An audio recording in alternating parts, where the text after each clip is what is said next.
भोचेतः श्रीरामं भज शरणं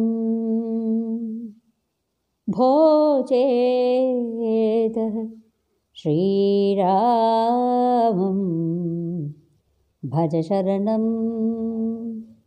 श्रितचिन्तामणिमतिकरुणाकरमुरहरमुरुतरशरकोदण्डम् श्रितचिन्तामणिमतिकरुणाकरमुरहरमुरुतरशरकोदण्डं भोचेत श्रीरामं भज शरणं नित्यं किं धावसि चलविषयाननुभवितुं सुखलेशाभासाननुभवितुं नुततरदुःखानदि दुस्साधात्यन्तायासानं हो मूलान् उग्रभयङ्कररौरवादि नरकहेनेतानपि परिहर परिहर सीतापतिमाशु परिचरेशं भोचेता श्रीरामं भज शरणम् उपर्युपरि मनोरथजालं विद्वानपि कामयते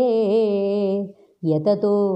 पुत्रमित्रकलत्रादिषु निर्वेदं नैति कामकामी विद्यासम्पत्कुलधनयौवनसौभग गर्वपर्वताधिरूढो मूढः पश्चादन्ते तमसः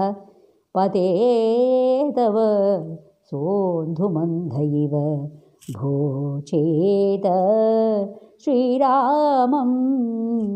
भज शरणम् बहुविधपापवशादिह नानायोगिषु जन्ममतीतो दैवादुत्तममानुषपौरुषविप्रदेह विद्यासम्पन्नोऽपि ब्रह्मणि परमे विमुखा दुःखी दूर्विषये विनश्यति तृणकळभस्वीकरणकाले पशुरिव रोमन्धं कुर्वन् भोचेदः श्रीरामं भज शरणम् आरिषस्वर्गं जहि तृष्णामपि मायाविलासितमिदमितबुद्ध्वा दुर्जनसङ्गमम् अतिदूरीकुरु सज्जनमाश्रय भोचेद श्रीरामं भज शरणम् परधनपरदाराभिरतिं त्यज पारलौकिकं धर्मं परिचिनो पद्मापतिपदपद्मं सेवय बन्धमुक्तये भोचेत श्रीरामं भज शरणम् कर्णागर्णय वैदेही वरवर्णनीय गुणवर्णितचरितं नयनालोकय नलिननयन मुखसुन्दरेन्दुबिम्बमस्तक संस्कृतमहिमानन्दकस्तूरी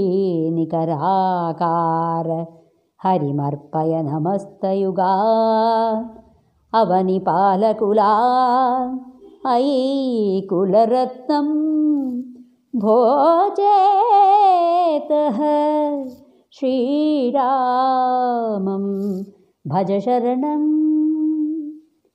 परापवादं परिहर जिह्वे पारुष्यं च अनृतमपि मापत संकीर्तय नारायण गोविन्द कृष्णा नृहरे वासुदेव वैकुण्ठाधिप लक्ष्मीवल्लभा बुधजनमानसमन्दिरा सीतावल्लभा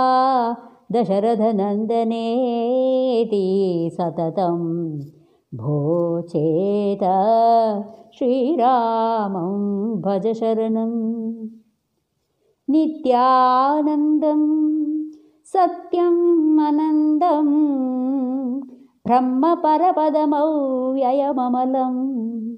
शुद्धं बुद्धं शान्तं